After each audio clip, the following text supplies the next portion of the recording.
সাঁথিয়া সরকারি জায়গায় অবৈধভাবে নির্মাণাধীন ঘর ভেঙে দিলেন এসিল্যান্ড। সাঁথিয়া পাবনা প্রতিনিধি উজ্জ্বল হোসেনের রিপোর্টে বিস্তারিত। পাবনার সাঁথিয়া ধোপাদাহ বাজারে সরকারি সম্পত্তিতে অবৈধভাবে নির্মাণাধীন ঘর ভেঙে দিলেন উপজেলা প্রশাসন।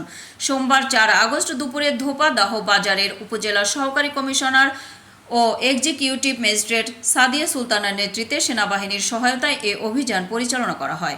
এ সময় অভিযানে সহযোগিতা করেন উপজেলা ও ইউনিয়ন ভূমি অফিসের কর্মচারী ও ইউনিয়ন পরিষদের দায়িত্বরত চেয়ারম্যান, সচিব, গ্রাম পুলিশগণ।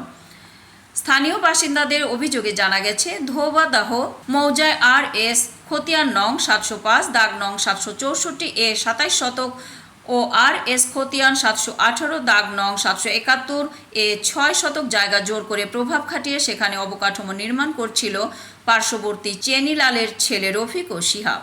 তারা ওই জমি নিজেদের দাবি করেছে, অথচ ওই জমির RS রেকর্ডে রয়েছে শরৎচন্দ্র তালুকদার, জ্যোতিচন্দ্র তালুকদার, পার্বতীনাথ, নিজ হাল শাল ভারত পক্ষে বাংলাদেশ সরকার, যা সরকারি খাস সম্পত্তি। স্থানীয়রা আরও অভিযোগ করে বলেন, তারা ভুয়া দলিল দেখিয়ে দীর্ঘদিন ভোগ করে আসছে।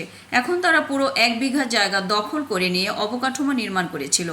এক্সিকিউটিভ ম্যাজিস্ট্রেট সাদিয়া সুলতানা বলেন, যারা অবকাঠামো নির্মাণ করেছিল তাদের জমির কাগজপত্র নিয়ে আসতে বলেছিলাম, কিন্তু তাদের কাছে কোনো কাগজপত্র না থাকায় তারা দেখা করেনি।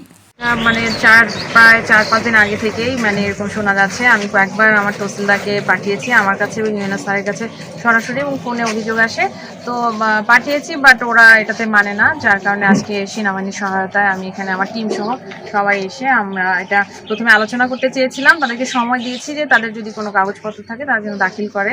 আমি প্রায় 45 মিনিট সেনাবাহিনী সহ এবং আমার লোকজনদের সহ নিয়ে অপেক্ষা করছিলাম, বাট তারা কেউই আসেনি, তারা কোনো কাগজপত্র দাখিল করেনি বা আসে নাই।